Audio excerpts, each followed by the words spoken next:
Mary Murphy, you've been through this play now. What have you drawn from this experience? Oh.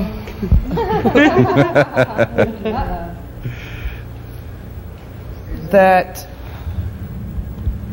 you know, what they've been saying about the how do I want to put this? That, like what Teen said, that the homeless, they know what they need. You know, and I'm thinking to myself, people think it couldn't happen to them. You know, that they would never be homeless. And I'm sure that's what the homeless thought, that they would never be homeless. And I think, you know, this play brings out, and I hope it brings out, that, you know, it could happen to you. Don't think it couldn't. And, you know, that's what I keep thinking about it. Yeah. It could happen to anybody. Julie Petras, did you have something you wanted to add to that? I was just going to, actually, a direct contrast to what Mary just said.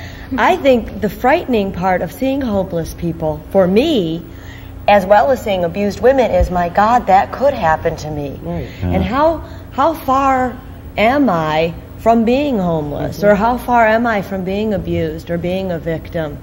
And especially in this cast, so many of the homeless people that are portrayed in this play are fairly middle class, intelligent, educated, could very well have lived a normal life had circumstances been different. And I think that's the frightening part of it for me, is that just by the grace of God, I'm not on the street, or I'm not abused.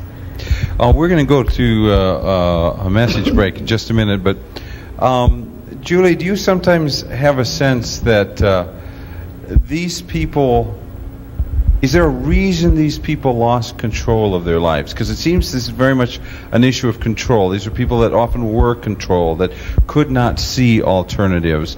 I've spoken with people before who just, you know, I would say, well, why don't you go? Why don't you just get up and go? And they said, well, I have no place to go. And, you know, I would say, well, but because for me, the concept of walking out the door is not that incomprehensible. You know, if I've got nothing but a pair of shoes, well, at least I got a pair of shoes. But then my life has given me maybe a sense of freedom and control that other people's lives haven't. So do I... The whole business of do you have any sense of why some people? Because all of us have seen people who had rough situations and they just toughed it. They broke out or took it over or did whatever, and other people that didn't. They were broken by it. I think in this cast, and I'm actually the exception to this rule as far as my character is concerned, because I think my character made a conscious decision to stop with her good life that she had as a professional cellist, could not handle it, and made a conscious decision to give up that life. I don't think that's the way with the majority of people, and actually what is portrayed is that majority of the people in the shelter in this play have been abused or seen abuse in their life, and it's become a contagion effect. And has affected them as it affected their parents and will affect their children, and on and on.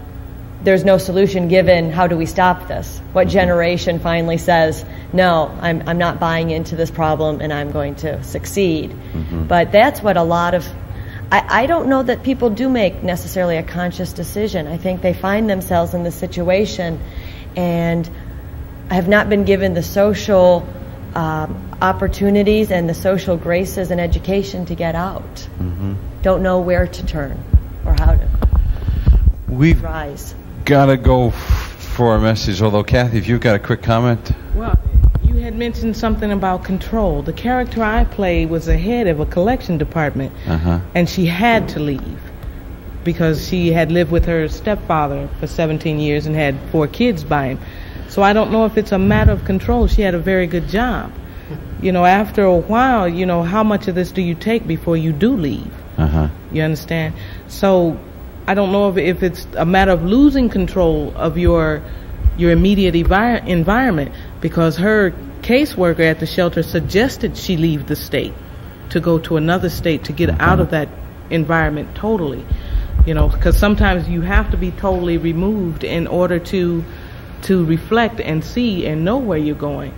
And that's with my particular character. So I don't know if it's a loss of control or not. You know. When we come back, we're going to go to the back row. So, Mary O'Sullivan, do you have any last comment you want to add before we break for a commercial? Don't mean to put you on the spot. Just when we come back, we're going back to let me think about it. Okay, we'll come back. We'll come back in just a minute and carry this discussion on.